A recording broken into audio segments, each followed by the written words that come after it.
Hello students, I am Dr. A.B. Patil. Welcome in this session of photosynthesis lecture number 3. In this lecture we are going to study about the nature of light.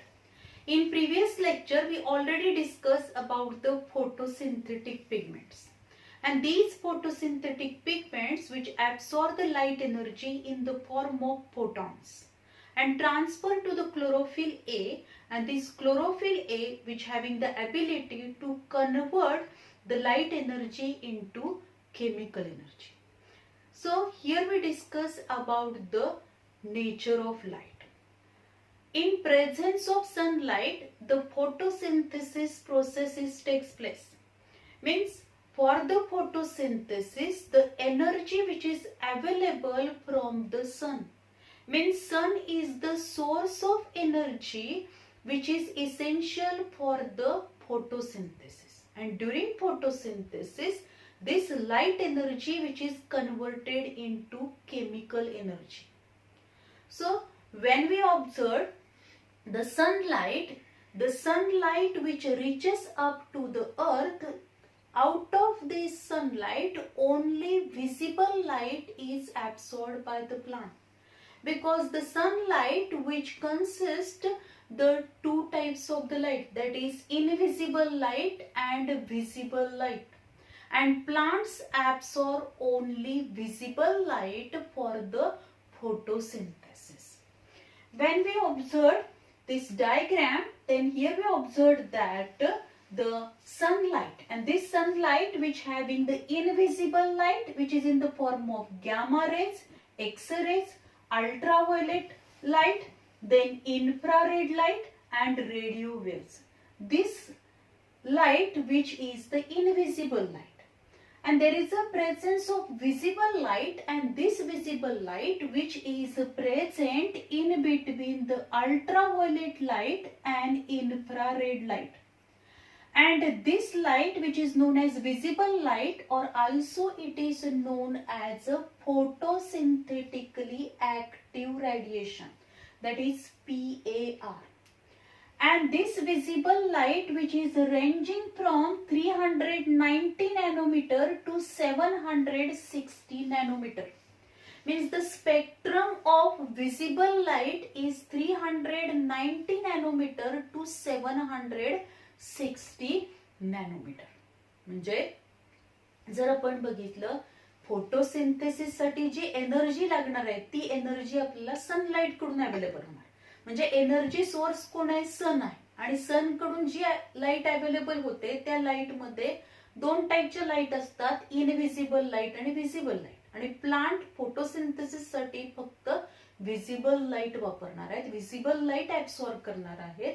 आणि ही visible light ही या invisible लाईटच्या मध्ये, म्हणजे ultraviolet, this is a shorter wavelength invisible light and infrared which is a longer wavelength invisible light. या दोन्ही लाईटच्या मध्ये visible लाईटचा स्पेक्ट्रम आहे की तो जो स्पेक्ट्रम जर आपण बघितला तर तो 390 नॅनोमीटर पासून 760 नॅनोमीटर पर्यंत आहे. and this spectrum of the visible light which having the 7 colors light. म्हणजे हा जो काही व्हिजिबल लाईटचा स्पेक्ट्रम आहे त्याच्यामध्ये 7 कलरच्या लाईट्स असणार आहे. Means when we consider the quality of light, this visible light which having the 7 colors, and these are nothing but the violet, indigo, blue, then green, yellow, orange and red. These are the 7 colors which are present in the visible light. And it start from the shorter wavelength light, that is it start from the violet, means the which having the shorter wavelength light, and red which having the longer wavelength light. And here we also observed that as the wavelength is, जर आपण बघितलं तर याच्यामध्ये आपल्याला दिसेल जशी wavelength increase होणार आहे तशी काय होईल. If you observe as the wavelength which is increases, there is a decrease in the energy. Means if you observe the amount of energy present in the wavelength means the amount of energy which is inversely proportional to the wavelength of the light. म्हणजे जेवढी longer वेव्हलेंथची light असणार त्याच्यामध्ये कमी energy असेल, जेवढी shorter वेव्हलेंथची light असेल त्याच्यामध्ये जास्त अमाउंट मध्ये एनर्जी प्रेझेंट असणार. इथं जर आपण बघितलं तर ही जी काही विजिबल लाईट आहे त्या विजिबल लाईटलाच आपण काय म्हणतो, photosynthetically active radiation. And this visible light which is absorbed in the form of photons, कशाच्या फॉर्म मध्ये ऍब्सॉर्ब केली जाईल, फोटॉनच्या फॉर्म मध्ये ऍब्सॉर्ब केली जाईल. and the energy which is present in the photon is known as quantum. म्हणजे जी काही लाईट एनर्जी ऍब्सॉर्ब केली जाते, फोटोसिंथेटिक पिगमेंट जी लाईट एनर्जी ऍब्सॉर्ब करणार आहे ती फोटॉनच्या फॉर्म मध्ये ऍब्सॉर्ब करतील. and the energy which is present in the photon known as a quantum. Then for the reduction of one carbon dioxide molecule means for the release of one oxygen molecule there is a need of the 8 quantum light energy. म्हणजे एक oxygen molecule जर release व्हायचा असेल तर 8 quantum light energy which is required. Then this light, visible light which shows dual form. During the propagation, this visible light which behave as a wave or which is in the wave form and this is called as a wave theory. म्हणजे जेव्हा या visible लाईटचं म्हणजे लाईटचं जेव्हा propagation होणार आहे, during propagation of the light then it behave in the wave form and this is called as a wave theory. And next आहे that is the Carboscular Theory. Means whenever there is an interaction of the light with matter, it behaves as a stream of discrete packets of energy and this is known as a photons. Means corpuscular theory मध्ये जर आपण बघितलं जेव्हा या लाईटची interaction matter बरोबर होणार आहे means on interaction with the matter light behave as a stream of a discrete packets of energy and this is nothing but the photons. ती फोटॉनच्या फॉर्म मध्ये असणार आहे. So in this way the light which is present in the dual form. Then this visible light already आता आपल्याला माहित झालंय की विजिबल लाईट मध्ये 7 कलर असणार आहे. विजिबल लाईटचा जो काही स्पेक्ट्रम आहे त्याच्यामध्ये 7 कलर्स आहेत and out of these 7 colours light means this quality of light which also affect on the rate of photosynthesis. The maximum amount of photosynthesis which is takes place in the blue, violet and red light. म्हणजे जर आपण बघितलं जास्तीत जास्त photosynthesis हे कोणत्या light मध्ये होणार आहे, maximum amount of photosynthesis which is takes place in the blue, violet and red light. And the minimum amount of photosynthesis which is takes place in yellow and orange light. And negligible amount of photosynthesis is observed in the green light. Green light मध्ये negligible amount of photosynthesis होणार आहे. So leaves color is green and due to green color of the leaves there is a reflection of the light. Lightचं reflection होणार आहे. So this is all about the nature of the light. Then here we discuss about the absorption spectrum. When we discuss about the absorption spectrum, this graph shows, means here we observed one graph that is the wavelength against the absorption of the light.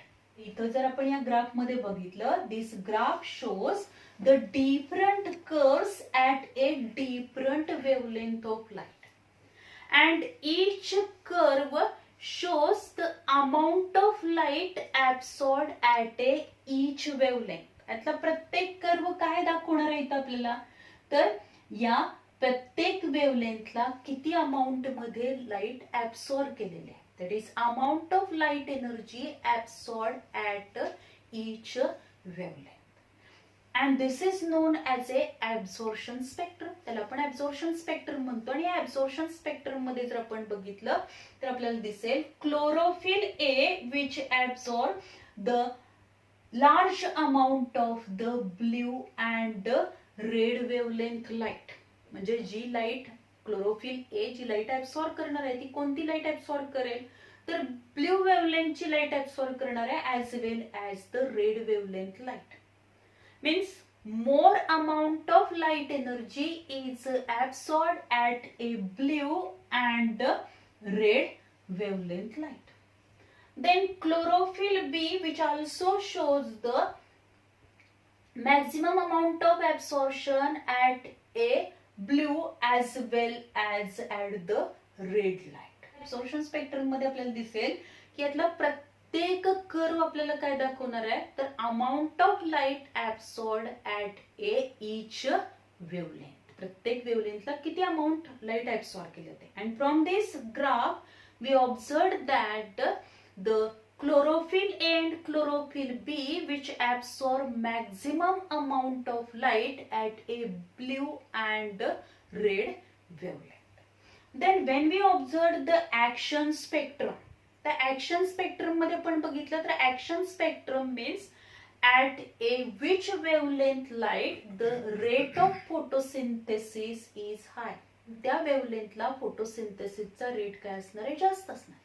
Means this curve which shows the rate of photosynthesis, and the rate of photosynthesis which is higher in blue and red light. Blue आणि red light मध्येच काय असेल फोटोसिंथेसिसचा rate जास्त असणार आहे. and this blue and red light which is maximum absorbed by the chlorophyll and chlorophyll-b. म्हणजे ज्या ठिकाणी Chlorophyll-a आणि Chlorophyll-b हा जी लाईट जास्त ऍब्सॉर्ब करणार आहे त्याच वेवलेंथला आपल्याला फोटोसिंथेसिसचा रेट जास्त दिसतो. as well as we also observed that this graph shows that is the here also the photosynthesis observed where there is no absorption of the light by the Chlorophyll-a and Chlorophyll-b. म्हणजे या graph मध्ये आपल्याला अजून काय दिसेल तर एकतर आपल्याला फोटोसिंथेसिसचा रेट हा ब्लू आणि रेड वेवलेंथला जास्त दिसणार. त्याचबरोबर काय दिसेल this graph also shows that there is also photosynthesis where photosynthesis at the wavelength where the Chlorophyll-a and Chlorophyll-b do not absorb this wavelength light. Here the carotenoids which become active. इथं या region मध्ये काय असणार आहेत carotenoids active असतील. Light which is absorbed by this carotenoids which is supplied to the Chlorophyll-a and due to which the photosynthetic rate or the photosynthesis which is also observed the wavelength at which there is no absorption of the light by the Chlorophyll-a and Chlorophyll-b. Action spectrum मध्ये आपल्याला हेच explain करायचे की कोणत्या वेवलेंथला जास्तीत जास्त फोटोसिंथेसिसचा रेट असेल. And this action spectrum which is firstly explain by the scientist Engelmann. To explain this action spectrum Engelmann arranged one experiment on the green alga that is Spirogara. He observed that when this green alga which is kept in different wavelength light then maximum amount of the photosynthesis which is observed in the blue and red wavelength light. आता हे कशा पद्धतीने त्याने observe केलेलं आहे. He observed that different वेवलेंथच्या light त्याने घेतल्यात आणि प्रत्येक वेवलेंथच्या लाईट मध्ये ही अल्गी काय केलेली त्याने एक्सपोज केली. And he observed that when the algae is present in the blue and red wavelength light there is a maximum air bubbles are formed in the water. Means the amount of oxygen which is released, maximum amount of oxygen काय होणार आहे तिथं release होईल. And this oxygen which is means maximum amount of air bubbles are released, means maximum amount of oxygen is released, means there is a fixation of carbon dioxide, means rate of photosynthesis which is higher in the blue and the red light मध्ये काय असणार आहे, जास्तीत जास्त photosynthesis पाहायला मिळेल. And this action spectrum, यावरून त्यांनी ऍक्शन स्पेक्ट्रम एक्सप्लेन केलेला आहे. That is the chlorophyll A and chlorophyll B absorb the maximum amount of the blue and red wavelength light. And in this red and blue wavelength light, the rate of photosynthesis which is high. If you consider these two graphs simultaneously and this action spectrum which is superimposed on this absorption spectrum, then we observe that the chlorophyll A and chlorophyll B absorb the maximum amount of light in the blue, maximum amount of blue and red wavelength light, and also the photosynthetic rate which is high in the blue and the red wavelength light. Then we discuss about the Emerson enhancement effect. Emerson and his co-workers, they arrange the different experiments. That is, they arrange the 3 experiments, and in this experiment they supply the different wavelength light to the plant and observe the rate of photosynthesis. And after the completion of their experiment, they concluded that the rate of photosynthesis increase when the longer and the shorter wavelength supplied simultaneously. म्हणजे इथे त्यांनी काय सांगितलंय, rate of photosynthesis increase जर आपण shorter आणि longer वेव्हलेंथची light simultaneously supply केली असेल तर फोटोसिंथेसिसचा रेट इनक्रीज होतो. म्हणजे जो काय आपण जर बघितलं इमर्सन एनहान्समेंट इफेक्ट मध्ये इमर्सन आणि त्याच्या कोवर्करनी 3 कंडिशन तिथं काय केलेले आहेत, 3 टाइपची लाईट काय केली, सप्लाय केली. Means longer wavelength light separately supply केली प्लांटला, काही प्लांटना काय केलंय, short wavelength light supply separately, and in some plants they supply the longer and shorter wavelength simultaneously. ज्या प्लांट्स मध्ये लॉंगर वेव्हलेंथची लाईट सेपरेटली सप्लाय केली होती आणि शॉर्टर वेव्हलेंथची लाईट सेपरेटली सप्लाय केली होती त्याच्यामध्ये फोटोसिंथेसिसचा रेट हा जास्त नाहीये. म्हणजे जे 680 to 690 नॅनोमीटर पेक्षा जास्त वेव्हलेंथ असलेली लाईट सप्लाय केली आहे त्याच्यामध्ये आपल्याला कमी काय दिसतोय, फोटोसिंथेसिसचा रेट दिसतो. त्याच्यापेक्षा थोडासा जास्त आपल्याला शॉर्टर वेव्हलेंथच्या लाईट मध्ये काय दिसेल, फोटोसिंथेसिसचा रेट दिसेल.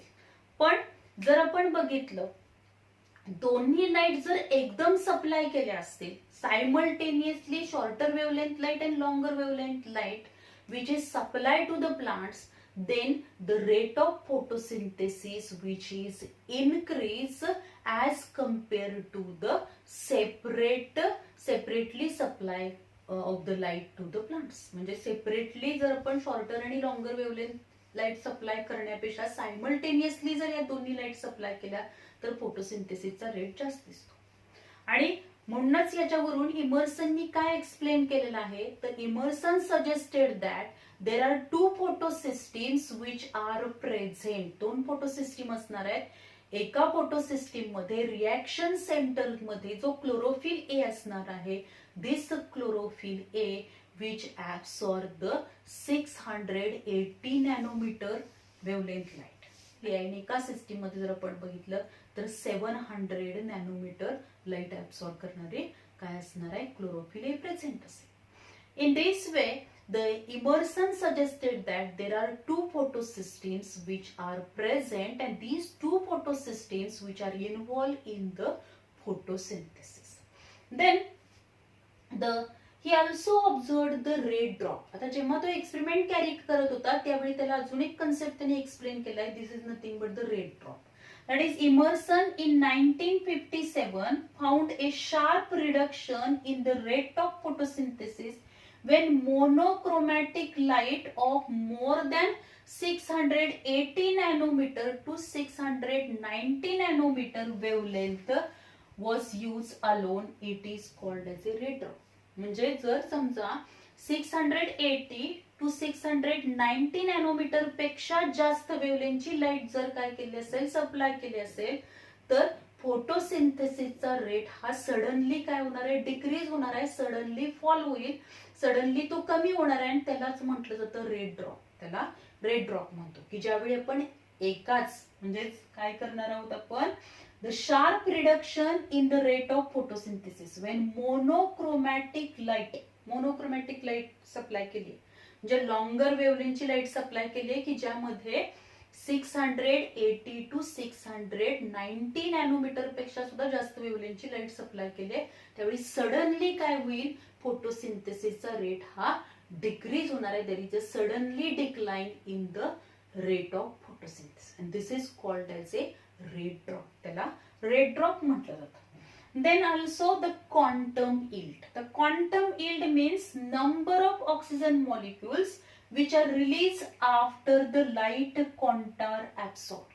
पण इथं number of oxygen molecules which are released after the light quantum are absorbed, म्हणजे जेव्हा light quantum of energy absorb केली जाते त्याच्यानंतर किती ऑक्सिजन मॉलिक्युल्स रिलीज झाले त्याला क्वांटम यील्ड म्हटलं. आणि ही क्वांटम यील्ड जर आपण बघितली तर ती क्वांटम यील्ड जेव्हा आपण लॉंगर वेव्हलेंथची लाईट आणि शॉर्टर वेव्हलेंथची लाईट सायमल्टेनियसली सप्लाय करतो तेव्हा क्वांटम यील्ड ही जास्त असणार आहे as compare to when the separately shorter wavelength light and longer wavelength light supply to the plant. म्हणजे सेपरेटली जेव्हा तुम्ही लाईट सप्लाय करणार आहे त्याच्यापेक्षा सायमल्टेनियसली जर सप्लाय केला तर त्यावेळी क्वांटम यील्ड काय असेल, जास्त असणार आहे. Then we discuss about the photo excitation of chlorophyll A. आता या photo excitation of chlorophyll A मध्ये जर आपण बघितलं तर आपल्याला काय दिसेल, तर क्लोरोफिल ए जो असणार आहे, this chlorophyll A which is present in the ground state. हा क्लोरोफिल ए कशामध्ये प्रेझेंट आहे, तर ग्राउंड स्टेट मध्ये प्रेझेंट असतो before receiving the light energy. And this chlorophyll A when receive or when absorb the light energy in the form of photons, then this ground state chlorophyll A which become excited and it enter into the excited state.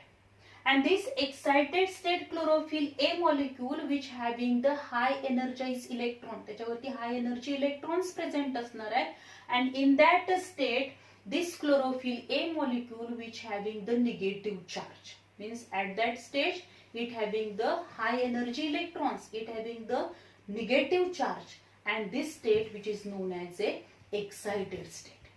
And when this chlorophyll A which release the high energy electron, जेव्हा तो काय करणार आहे, release करणार. when this chlorophyll A release the high energy electrons, then this chlorophyll A enter into the ionized state. म्हणजे हा excited state मधला chlorophyll A काय करेल, त्याच्याकडचे हाय एनर्जी इलेक्ट्रॉन्स काय करणार, रिलीज करणार आहे. This electrons which are absorb by the electron carrier जे असणार आहेत ते इलेक्ट्रॉन ते ऍक्सेप्ट करतात, ते रिसीव्ह करतात. They receive this electrons and then this electrons which are transfer from one electron acceptor to other electron acceptor.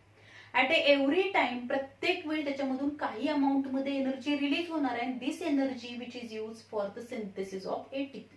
त्याचा उपयोग एटीपी सिंथेसिस साठी केला जाणार आहे. And in this way the energy which is transferred from the means these electrons which are transferred from one electron acceptor to other electron acceptor. आता जेव्हा हा chlorophyll A त्याच्याकडचे electrons हा रिलीज करणार आहे तेव्हा हा क्लोरोफिल ए हा ionise state मध्ये जाणार. Means this chlorophyll A which having the positive charge after releasing the electrons, the chlorophyll A enter into the ionized state, and in ionized state which having the positive charge, and this chlorophyll A molecule cannot remain in this state for more than 10 raised to -9 second. म्हणजे 10⁻⁹ second पेक्षा जास्त हा chlorophyll A molecule या ionise state मध्ये राहू शकत नाही. Immediately it is enter into again the excited state, and this is called as a photoexcitation of the chlorophyll A. Photoexcitation of chlorophyll. So this is all about the nature of light. The nature of light मध्ये हे जे graphs आहेत, that is absorption spectrum, action spectrum, हे दोन graph important आहेत थेरीसाठी. त्याचबरोबर नीट आणि CET साठी हे दोन ग्राफ इम्पॉर्टंट आहे, त्याच्यावरती क्वेश्चन विचारला जाऊ शकतो. त्याचबरोबर इमर्सन इनहॅन्समेंट इफेक्ट, रेड ड्रॉप याच्याशी रिलेटेड एमसीक्यू आपल्याला विचारलं जातं. देन फोटो एक्सायटेशन याच्याशी रिलेटेड एखाद दुसरा क्वेश्चन आपल्याला विचारला जाऊ शकतो. डायग्राम दिली जाईल आणि त्या डायग्रामशी रिलेटेड पण क्वेश्चन विचारला जाईल. त्याचबरोबर नेचर ऑफ लाईटशी रिलेटेड पण डायग्राम शी रिलेटेड पण क्वेश्चन आपल्याला विचारला जातो, किंवा quality and quantity of light याच्याशी रिलेटेड पण क्वेश्चन आपल्याला विचारला जातो for the NEET and CET. So this is all about the nature of light. Thank you very much.